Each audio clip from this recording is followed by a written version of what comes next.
Hey Malika, so you wanted some yoga videos and you said you wanted to start at the beginning, so I'm starting at the beginning. Just so that you know, so you can set yourself up. You might want to have a bunch of props. It's actually very good no matter where you are at with your practice. So some things that you might want to keep in mind to help along the way would be a couple of blocks, maybe even 3. You don't have to run out and buy what I'm talking to you about. You can use, I've used boxes with books in it, or something weighted about the same size. It's going to help you with your balance, or maybe with a twist here and there. It can help you with a lot of things, and even your seat, which I'm going to show you in a second. Then I also like to have a strap. Again, not necessary for going out to buy a strap. I've used old t-shirts or smaller towels. Great in certain spots, maybe when you're going in a forward bend, or if you're twisting and you need just a little bit of an extra effort into going into that twist. There's just quite a few things to use it for. You never know until you're in that pose sometimes that you can go a little bit deeper using some of these props. The other thing is they use blankets in a lot of yoga classes. You can just use a towel. I like to roll it up. This is also good for your seat if you want, or covering yourself up at the end of the class when you're taking a shavasana. So just some nice handy things to have around just while you're starting out. So now that I'm here, I'm going to teach you downward facing dog today. With the downward facing dog, I'm going to just start out first with some just deep breathing so that you know how to breathe while you're in this pose instead of struggling into the pose and then forgetting about your breath. Now, with the breathing and seating, this is a great time for your block or a rolled up towel. I like to sit it underneath me because it just opens up your hips a little bit more, lets your knees fall to the ground. You can sit in a cross-legged position. You can open up that cross-legged position a little bit if it's pretty tight for you. You can sit on your heels or use the block again, sit in between the block or 2 blocks to give yourself a little bit of propped up. So whatever makes you very comfortable at the beginning, because you just really want to focus on your breath and flow into it. So I'm going to come back here, put the block underneath me, and I'm going to come into my version of a cross-legged position and take my hands to my thighs. From here, just look at your breath for a second and see how it's flowing in and out. Are you holding it in? Is it pretty shallow? Are you just breathing in this section right here? So just kind of notice that. And then start to manipulate your breath a little bit more. So you're going to start from the bottom of your belly, and start to breathe in through your nose, filling up and expanding through the midsection, and inhaling through the chest, and you're imagining it coming out of the top of your head. So you're going to take a deep breath in, and then full exhale in the opposite direction. Inhaling in, and exhale fully. Inhaling, exhale.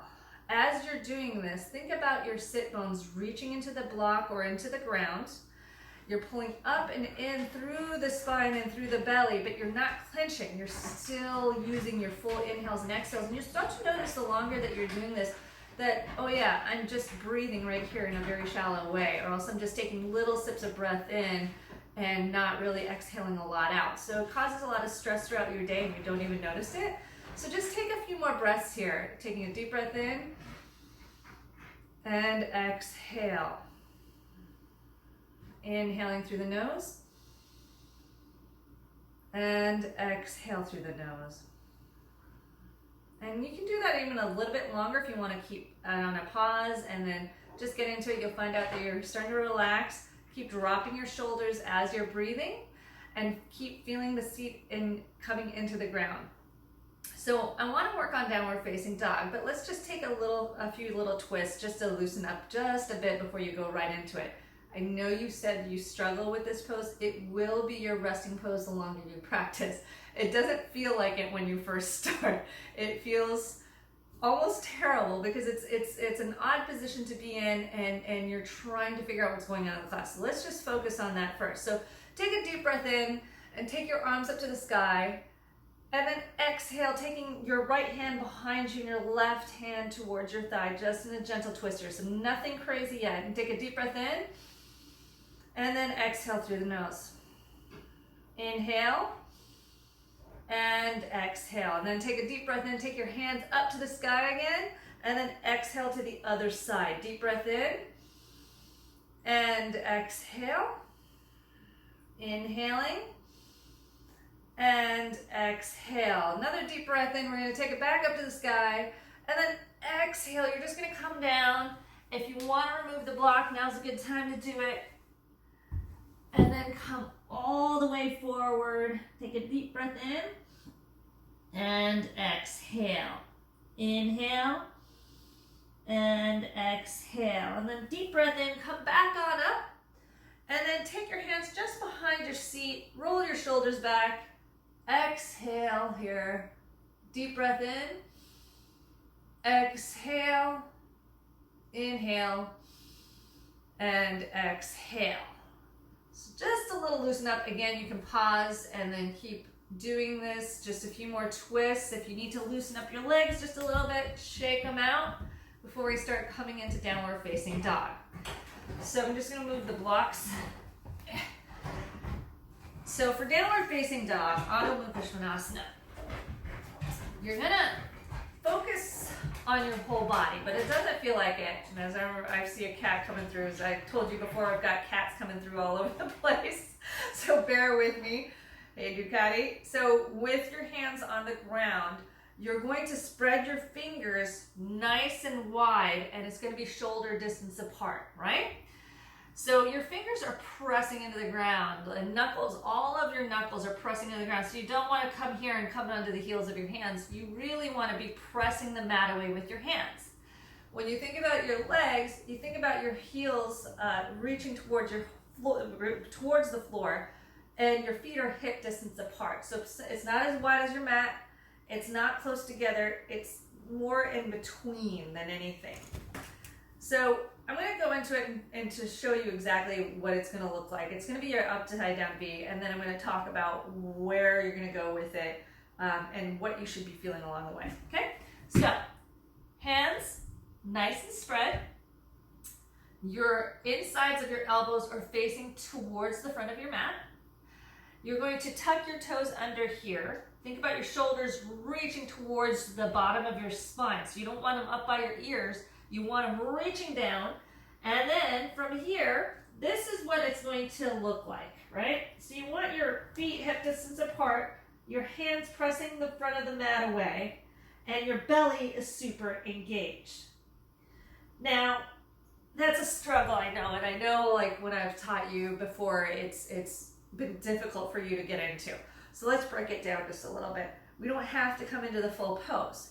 So instead, what you can do is you can take your hands down. Let's just come into this puppy dog stretch to feel the front of your torso really get nice and long. So it's a version of child's pose. It's a little more active, right? So you're going to feel that torso get nice and long, and keep pressing the mat away with your hands. From here, let's start to keep your belly on your thighs for as long as possible, but you're going to just bend into your knees just a little bit and just feel that torso nice and long. You're going to feel your quads really working here. And then you can bring it on down and just take a few breaths here for a break, right? Take a deep breath in and then exhale. Take a deep breath in and exhale. So go ahead and come into that active puppy dog stretch again. Make sure your hands are shoulder distance apart. Your feet are hip distance apart. Let's come right back into this. And then keep your torso long as you try to straighten your legs. You can keep a bend into your knees. You can keep a deeper bend. If you're straightening all the way, your heels do not have to reach the mat. Mine will never reach the mat. I'm just not built that way, right? But you don't want them up here unless your yoga instructor is telling you to bring them up. You want them reaching for the ground, right? So from here, go ahead and bend your knees. Try to keep your belly onto your thighs. And then start to straighten without locking out your knees. And take a deep breath in. And exhale. Inhale through the nose. And exhale. Inhale through the nose. And exhale through the nose. Go ahead and drop your knees down. And then come down to a child's pose. Just take a few breaths here. Kind of focus your breath, refocus your mind. See where you're at with that. Now, I'm going to go into this again, and I'm just going to talk about what you should be feeling through your whole body. Your whole body works in almost pretty much every single yoga pose. So everything's active. Some parts of you might be a little more passive, but they're still active, right? So, hands are obviously working. Your heels are reaching for the ground. When you feel your heels reaching for the ground, you can feel that in your calves. So your calves are stretching out. Your kneecaps are lifting, not locked out, but you're lifting your kneecaps to activate your thighs here. Your belly is pulling up and in, but you've got these nice long breaths coming in and out the whole time. I'm talking, that's why you're not hearing me breathe. But you're trying to tuck those lower ribs under and trying to get your shoulders towards your tailbone. And like I said, your elbows are turning in, so your insides of your elbows are facing the front of your mat, and your fingers are spread and very active. So keep breathing here. Deep breath in. Remember, you can bend your knees. Exhale. Deep breath 2. Exhale. Deep breath 3. Exhale. Go ahead and come on down. Take a child pose. Take a few breaths here.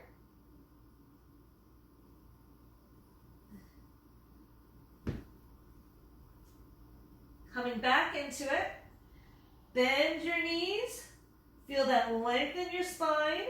Think about your shoulders reaching for your tailbone. And then slowly starting to straighten.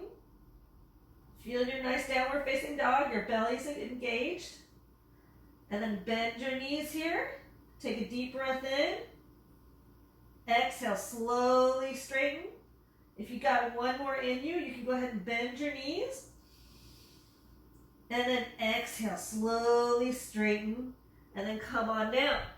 Take a child's pose. You can take your arms beside you. So a few things that you can do here with your blocks. You want to keep your feet hip distance apart to keep your legs feeling very active, to feel your thighs engaging. It can be good to have a block between your thighs, right? So you'll feel yourself working just a little bit harder. But it's a great way of just teaching your muscles like what they're supposed to feel like when you're the proper downward facing dog. So you can put your a block between your thighs. It'll keep your hips, your feet about hip distance apart. Your feet are almost slightly pigeon-toed, right? You don't want to see your heels in or out too much. And I'm keeping my heels reaching for the floor. So you can feel because you're trying to hold onto the block, you can feel that your legs are really working the way they're supposed to, right? Keep shrugging those shoulders down towards your tailbone, and then you can exhale and then take the block out.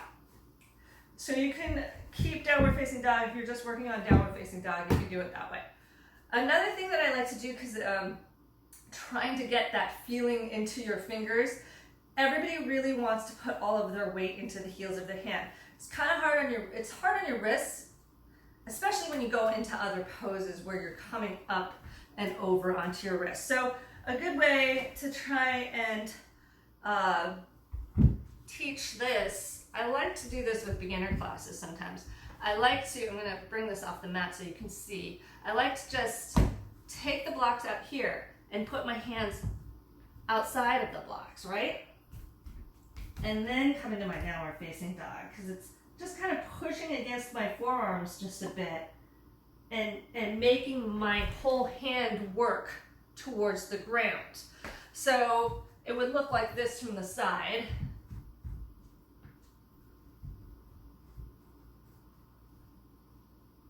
Tucking my toes under and coming back into the downward facing dog. So you're getting a little bit of lift off of those blocks, and it's really making you place a lot of weight on your fingers. as you go through your practice, you're going to be more conscious because certain poses, when you're doing these lifts and balances, and it takes a lot of stress off of your wrists when you're using your fingers a lot more instead of sitting back in the heels of your hands. It also gives you more balance. So this will give you more balance. You might not notice it as much when you're in downward facing dog, but you'll notice it when you're doing more of your arm balances as you advance in your practice. So if you have any questions, just let me know. You know how to reach me. You can always message me or give me a call, all right? Hope this helps, and then I'll work on some other things for you to just kind of build on this foundation of how you're gonna feel for your practice, some very basic poses, and then we can start doing more of a flow to help you do some 20-minute bursts. All right, see you soon.